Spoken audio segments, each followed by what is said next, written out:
Thank you for being here today with the announcement of another part of our crackdown on child sex offenders. South Australia has the toughest suite of laws anywhere in Australia and quite possibly the world against those people who prey on children. If you are a vile monster who offends against children, you've got nowhere to hide here in South Australia. Over the last 4 years, we've introduced a suite of laws. We now have indefinite detention for repeat child sex offenders. So if you go to a jail for a second time as a child sex offender, we will lock you up and throw away the key. You will have to prove that you are no longer a danger to the community before you can ever get out of jail. We've increased a whole lot of penalties for people who commit these sorts of crimes against children, and we now have in place in South Australia laws that prohibit serious child sex offenders from being in any workplace with children.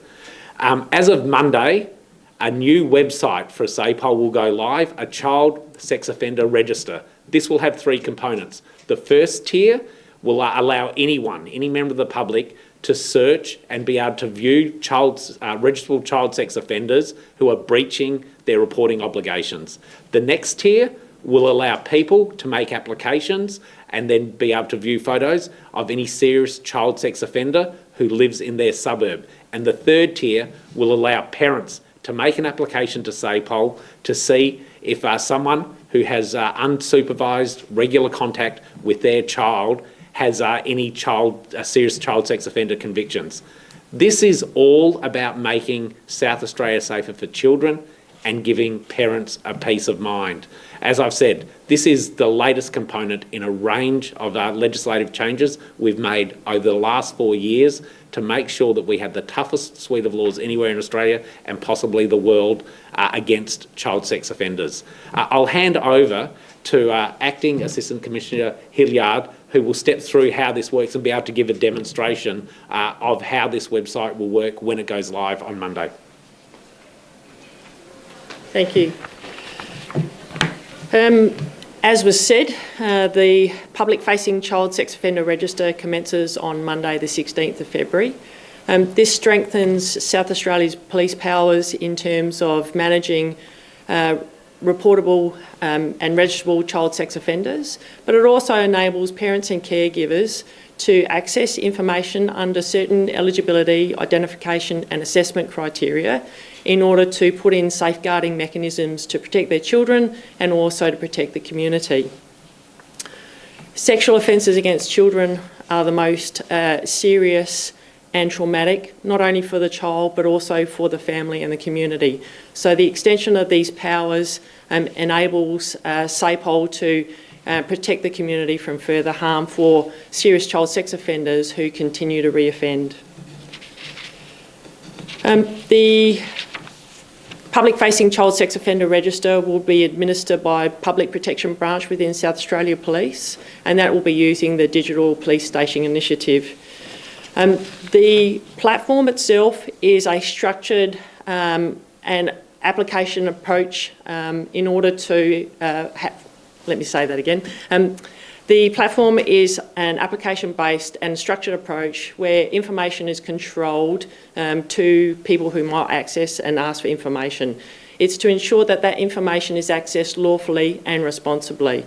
And there are certainly aspects to the platform which identify that sharing, publishing or communicating that information is considered misuse, and there are penalties for misuse. But it provides a clear pathway for people to access the information. Disclosure is not automatic. As I said, it goes through an eligibility and an assessment criteria which requires identification-based. Using a driver's licence will actually streamline the process for access to information, and alternatively, if people don't have a driver's licence, they can also use other forms in order to provide that identification piece in order to access the information. As was discussed, there are 3 levels or 3 tiers of access. So the first is the Commissioner of Police will publish an image of a child sex offender who's been non-compliant with their reporting obligations and their whereabouts are unknown. And that's actually been in existence on the webpage since 2014. The second tier is the locality search, and that enables a parent or caregiver to seek information about a child sex offender living in the suburb that they reside. And then the final tier is whereby a parent or caregiver has had their child in unsupervised contact of another person on 3 or more occasions in the last 12 months.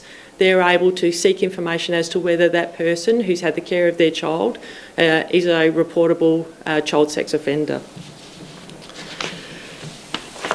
Of course, as I said, the platform articulates that misuse of the information cannot occur. There is an offence in terms of a person who does misuse or publish or share that information, and it is an offence with a penalty of imprisonment up to 2 years.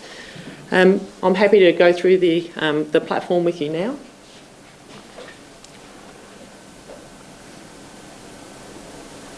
So this is the first presentation, and you can see there are 3 tiers there. So the first one being the wanted child sex offender.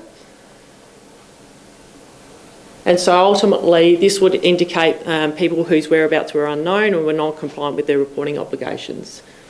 The second one is performing a local search, and you can see quite intuitive, web-based product. People provide their details, upload their identification, whether that's a driver's licence or other form. And then the final one is the disclosure request.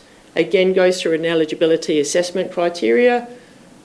Again, quite intuitive. People provide their documents, and that then goes through an assessment process by police officers within Public Protection Branch. Why does the person who's searching have to upload their identification?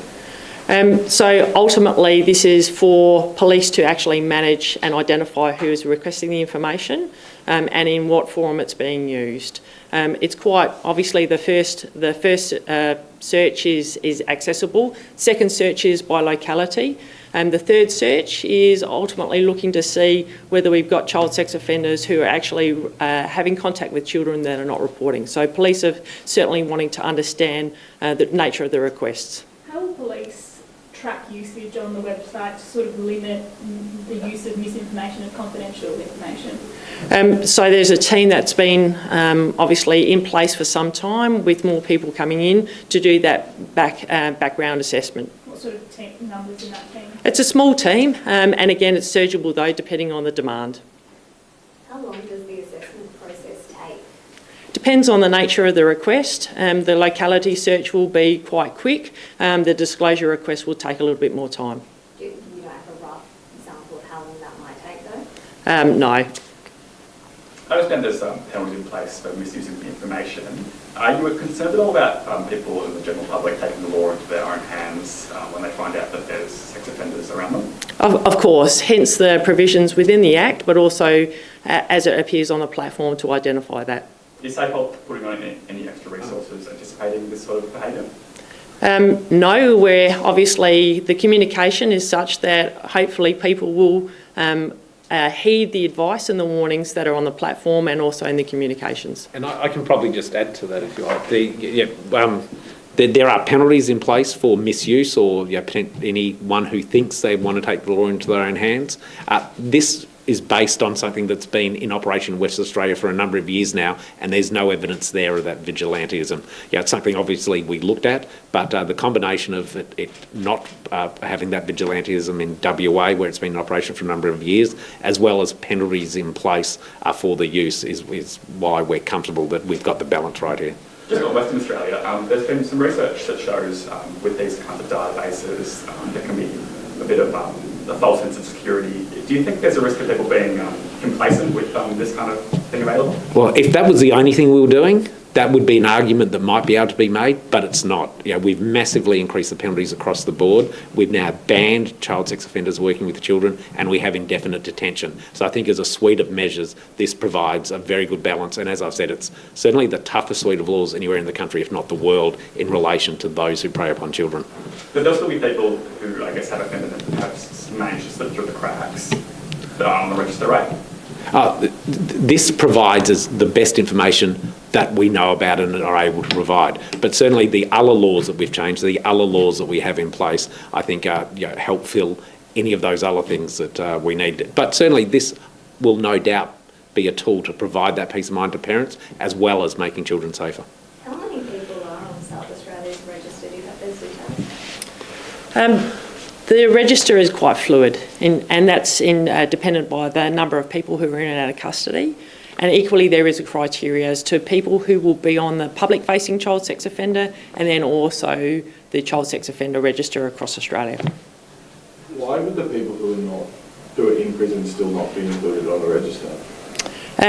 Ultimately, if they're in custody, then what's the requirement for accessing the information? Maybe for victims or for former victims. But a locality search wouldn't apply, and a disclosure request, ultimately, that might still come through, but ultimately, when they're in custody, they're generally in custody for long periods of time, and so therefore, the necessity of having that information or for people to seek information when they're in custody, we're mitigating the risk to the community because they are in custody. Is there an example where a locality search could be denied to the person applying for it? In what way? Well, you have to submit all your information and then you have to wait to get told whether, where if there's a sex offender in your area. Is there an example where that might be denied, that you wouldn't be told that there was a sex offender in your area? If it's based on the suburb in which you live, then you'll have access to that information. Subject to that eligibility assessment identification process. I only ask because you're obviously assessing the person who is applying as well, right? In terms of eligibility and also identification processes, yes, we are.